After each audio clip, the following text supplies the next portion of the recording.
I am ready. Serbisyong totoo ng GMA News. Mga kapuso, talaga naman pong palamig na ng palamig ang panahon. Muli ngang bumaba ang temperatura sa Baguio City kaninang madaling araw at ayon sa Pag-asa, 12 degrees Celsius po ang naitala dyan sa lungsod, ang pinakamababang temperaturang naitala sa bansa mula na magsimula ang amihan season ngayong taon.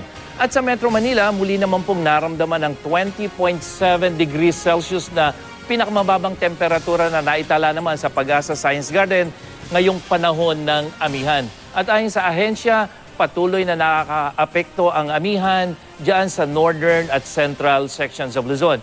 At base sa datos ng Weather Central, maaliwala sa panahon ang asahan diyan sa unang araw ng bagong taon. Pero sa southern Luzon, kabilang na po ang Bicol Region, maulang panahon ang sasalubong sa 2014. At sa Metro Manila, maaliwalas ang inaasahang panahon sa pagsalubong po ng bagong taon ngayong gabi. Kaya sa mga lalabas ng bahay, gaya sa mga makikiisa sa countdown special ng GMA dyan po sa Pasay, magdala po ng jacket para hindi ginawin dahil ang ating temperature, medyo may kababaan po yan. At bukas, maaliwalas din ang inaasahang panahon sa maghapon, mababa ang potensyal ng pagulan.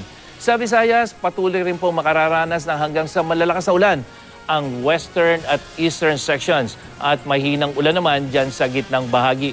Asahan na rin ang ulan at thunderstorm sa malaking bahagi po ng Mindanao, lalong-lalo na dito sa may northern section at dyan sa may eastern section. Ayon sa Pag-asa, nakaaapekto roon ang trough ng isang low pressure area na maaaring magdala ng katamtamang ulan.